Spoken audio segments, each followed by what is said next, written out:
అందరికీ నమస్కారం. Welcome to untold history Telugu channel. America అధ్యక్షుడు డొనాల్డ్ ట్రంప్ భారత్ పైన ఎడాపెడా టారిఫ్లతో రెచ్చిపోయాడు. దీనిపై మన భారతదేశంలో రెండు రకాలుగా చర్చ జరిగింది. మామూలు చర్చ కాదు, బీభత్సమైన చర్చ జరిగింది. అక్కడెవడో తన దేశం కోసం తాను అంటూ make America great again, America first అంటూ టారిఫ్లతో మైండ్ లేక మైండ్ గేమ్ ఆడితే, ఇక్కడ మన దేశంలో మోడీ గారిని, ఆయన ప్రభుత్వాన్ని తమకు నచ్చినట్టుగా కడిగి పడేశారు. అయితే అత్యంత ఆశ్చర్యకరమైన విషయం ఏమిటి అంటే, ట్రంప్ 50% టారిఫ్ తో భారత్ పై విరుచుకుపడినప్పుడే భారత్ అతడికి రిటాలియేషన్ ఇచ్చింది. తను కూడా యుఎస్ పైన 30% రిటర్న్ టారిఫ్లు వేసింది. భయపడం, వెనకడుగు వేయం, తాటా తీస్తాం అని ఆన్సర్ చేసింది. కానీ ఇక్కడ విచిత్రం ఏమిటి అంటే, ఈ విషయం బయటకు రాకపోవడం. ఇంటర్నేషనల్ మీడియా గానీ, మన లోకల్ మీడియా గానీ, భారత ప్రభుత్వం గానీ బయటకు చెప్పకపోవడం విచిత్రం. ట్రంప్ చైనా పైన కూడా టారిఫ్ విధించాడు. 100%, 200% అంటూ రెచ్చిపోయాడు. కానీ చైనా కూడా రిటర్న్ టారిఫ్లు విధించినట్టుగా బయటకు ఎక్స్పోజ్ చేసింది. పెద్ద ఎత్తున చైనా రిటాలియేషన్ టారిఫ్లను గురించి కూడా ప్రచారం అయ్యింది. బ్రెజిల్ కూడా అంతే, ట్రంప్ టారిఫ్లకు రిటాలియేషన్ ఇచ్చినట్టుగా ప్రచారం చేసుకుంది. మరి భారత్ కూడా రిటాలియేషన్ ఇచ్చింది. అందరికంటే ముందే ఇచ్చింది. చాలా స్పష్టమైన రిటాలియేషన్ ఇచ్చింది. కానీ భారత్ ఇచ్చిన సంగతి మాత్రం బయటకు రాలేదు. మరి ఎందుకు రాలేదు, అసలు భారత్ ఎలా రిటాలియేషన్ ఇచ్చింది అనే అత్యంత ఆసక్తికరమైన విషయాలను గురించి ఈ వీడియోలో చెప్తాను. మరి ఈ వీడియోకి ముందుగా ఒక లైక్ ఇచ్చి స్టార్ట్ చేయండి. ట్రంప్ 50% టారిఫ్ అంటూ భారత్ పైన టారిఫ్ను విధించాడు. దీనికి అతను రెండు కారణాలు చెప్పాడు. ఒకటి, యుఎస్ భారత్ల మధ్య భారీ స్థాయి ట్రేడ్ డెఫిసిట్ ఉంది అని. అంటే భారత్ $86.5 బిలియన్ వాల్యూ గల వస్తువులు అమెరికాకు ఎగుమతి చేస్తే, అమెరికా కేవలం $39 బిలియన్ వాల్యూ గల వస్తువులను మాత్రమే భారత్కి ఎగుమతి చేస్తోంది. భారత్కి సమానంగానైనా లేదా భారత్ కంటే ఎక్కువ విలువైన వస్తువులు భారత్కి యుఎస్ ఎగుమతి చేయాలన్నది ట్రంప్ ఇంటెన్షన్. ఎందుకంటే ట్రంప్ యుఎస్ ని మళ్ళీ మేక్ అగైన్ గ్రేట్ అమెరికా చేయాలి అనుకుంటున్నాడు. కాబట్టి యుఎస్ ట్రేడ్ బాగా పెరగాలి. ఒక బలహీనమైన దేశం భారత్ తన వస్తువులను 86.5 బిలియన్ వాల్యూ గల వస్తువులను యుఎస్ కు పంపగలగడం ఏమిటి, యుఎస్ భారత్ కి పంపలేకపోవడం ఏమిటి అన్నది ట్రంప్ ఫ్రస్ట్రేషన్ కి కారణం. సో ఇది ఒక కారణంగా అతడు చూపించాడు. దీనిపైన ఇతడు 25% టారిఫ్ వేశాడు. తర్వాత రష్యా నుండి ఆయిల్ కొంటుంది అంటూ మా సాంక్షన్స్ ను ధిక్కరించి కొంటుంది అనే కారణాన్ని కూడా చూపించి మరో 25% టారిఫ్ వేశాడు. ఆపకపోతే 500 టారిఫ్ వేస్తానంటూ కూడా బెదిరిస్తూ వస్తున్నాడు. కానీ ఈ మెంటల్ తాత బెదిరింపులకు భారత్ భయపడలేదు. 2025 అక్టోబర్లోనే తను కూడా యుఎస్ పప్పు ధాన్యాల పైన 30% రిటర్న్ టారిఫ్లతో ఆన్సర్ ఇచ్చింది. అమెరికా నుండి దిగుమతి చేసుకునే పప్పు ధాన్యాలు, కాయధాన్యాలపైన భారత్ ఈ విధంగా 30% దిగుమతి సుంకాన్ని విధించింది. ట్రంప్ విధించిన 50% టారిఫ్లకు ఇది ప్రతిస్పందన అనే దాంట్లో ఎంత మాత్రం సందేహం లేదు కదా. అక్టోబర్ నెలలోనే భారత ప్రభుత్వం దీనిని ప్రకటించింది, అమలులోకి తెచ్చింది. అప్పటి నుండి ఇది అమలవుతోంది కూడా. అయితే ట్రంప్ భారత్ పైన విధించిన 50% టారిఫ్లను గురించి భూకంపం సృష్టించినంతగా న్యూస్ ట్రెండ్ అయింది. గాని భారత్ అమెరికా పైన వేసిన ఈ 36% టారిఫ్ని గురించి మాత్రం అసలు న్యూసే రాలేదు. ట్రంప్ టారిఫ్ అన్న తర్వాత దేశంలో కాంగ్రెస్ పార్టీ మోడీ గారి ప్రభుత్వాన్ని రకరకాలుగా కడిగి పడేసింది. రాహుల్ గాంధీ గారు, మల్లికార్జున ఖర్గే గారు మోడీ గారి ప్రభుత్వాన్ని ఇది ఎకనామికల్ బ్లాక్ మెయిల్ అన్నారు. ట్రంప్ ముందు మోడీ నిలబడలేకపోయాడు అన్నారు.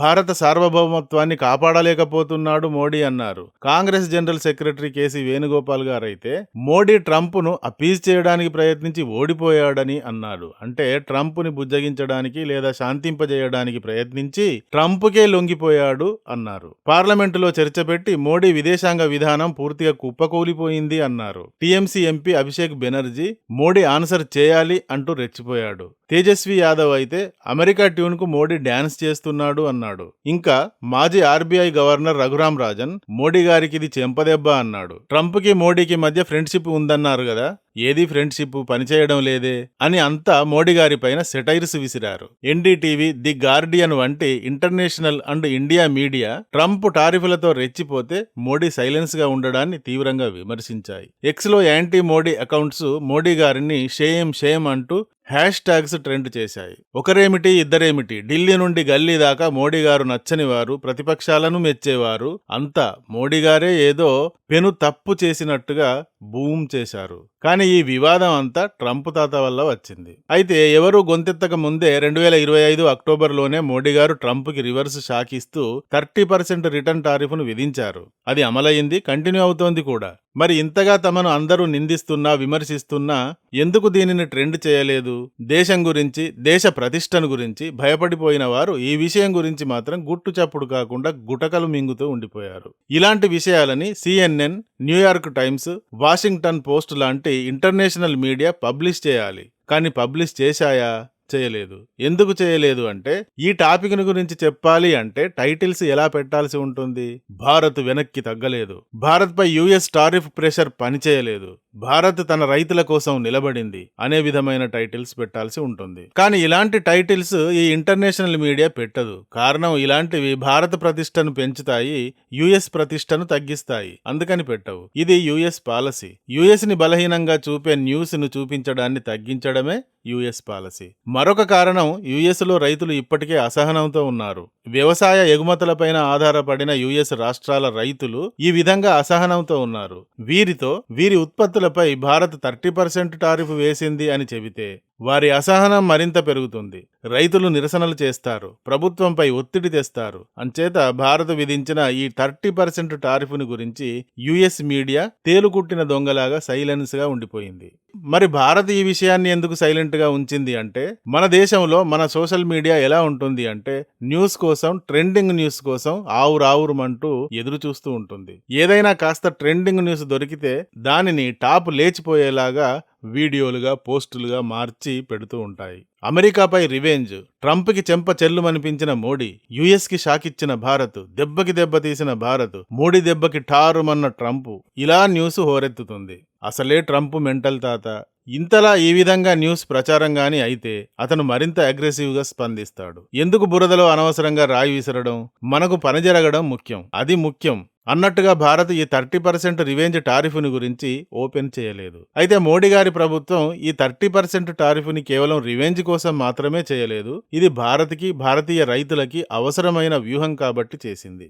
భారత్లో పప్పు ధాన్యాల వినియోగం భారీ స్థాయిలో ఉంటుంది. ప్రపంచంలోనే అత్యధికంగా పప్పులు తినే దేశం భారత్. కానీ విదేశాల నుండి పప్పులు తక్కువ ధరకు వచ్చాయి అనుకోండి, భారత్లో పప్పులు పండించే రైతులకు గిట్టుబాటు ధర లభించదు. మన రైతులు నష్టపోతారు. అందుకని మన రైతులకు సరైన ధర లభించాలి అన్న కారణంగా విదేశీ దిగుమతి పప్పులపై ఎక్కువ సుంకాలను విధించింది. దీనివల్ల విదేశీ పప్పుల ప్రైస్ పెరుగుతుంది. ఇందుకోసం US పప్పులపై 30% టారిఫ్ వేసింది భారత్. ఇలా ఇష్టం వచ్చినట్టుగా టారిఫ్లు వేయవచ్చా? చట్టబద్ధమేనా అంటే, భారత్ విధించిన ఈ సుంకాలు WTO ప్రకారం వాణిజ్య నిబంధనలకు అనుగుణంగానే ఉన్నాయి. దేశీయ పరిశ్రమలకు తీవ్రంగా నష్టం జరుగుతుంది అనుకున్నప్పుడు ఇలా తాత్కాలికంగా సుంకాలను పెంచవచ్చు. ఇది WTO ప్రకారం చట్టబద్ధం. కాబట్టి భారత్ ఏ చట్టాన్ని ఉల్లంఘించకుండానే సుంకాలను విధించింది. తర్వాత సుంకాలు ఒక దేశానికి ఒక రకంగా, ఇంకో దేశానికి ఇంకొక రకంగా వేయకూడదు. ఇది అంతర్జాతీయ నిబంధనల ప్రకారం కరెక్ట్ కాదు. కానీ ట్రంప్ తనకు నచ్చినట్టు చేస్తున్నాడు కదా. కానీ భారత్ ఇలా చేయలేదు. ఈ సుంకాలను US పైన మాత్రమే వేయలేదు, భారత్లోకి దిగుమతి అవుతున్న పప్పులు అన్నింటిపైన వేసింది. కాబట్టి WTO రూల్స్ కి అనుగుణంగానే ఇది జరిగింది. ట్రంప్ నెత్తి నోరు మొత్తుకోవాల్సిన అవసరం కల్పించలేదు భారత్, ఎందుకంటే ఇది చట్టబద్ధం కాబట్టి. ఇలా ట్రంప్ టారిఫ్ల నుండి భారత్ని సేవ్ చేయడానికి అతడికి డైరెక్ట్ గానే రిప్లై ఇచ్చింది. చాలా సైలెన్స్ గా, ఎన్ని విమర్శలు వచ్చినా దేశ ప్రయోజనాలు ముఖ్యం, మన రైతుల ప్రయోజనాలు ముఖ్యం అన్న నిర్ణయం తీసుకుంది. మనల్ని ఎంతగా విమర్శిస్తే ఏమిటి, దేశం ముందుకు వెళ్లటం, దేశ అభివృద్ధిని పెంచుకోవడం ముఖ్యం అంటూ ఈ విషయాన్ని మన ప్రభుత్వం సైలెన్స్ గా ఉంచింది. ఈ వీడియో గాని నచ్చితే ఒక లైక్ ఇవ్వండి. అలాగే ఇంతవరకు మా ఛానల్ కి సబ్స్క్రైబ్ చేసుకున్నట్టయితే వెంటనే సబ్స్క్రైబ్ చేసుకోండి. ఇలాంటి వీడియోల నోటిఫికేషన్స్ కొరకు బెల్ ఐకాన్ని కూడా క్లిక్ చేయండి. Thank you for watching. జై హింద్, జై భారత్.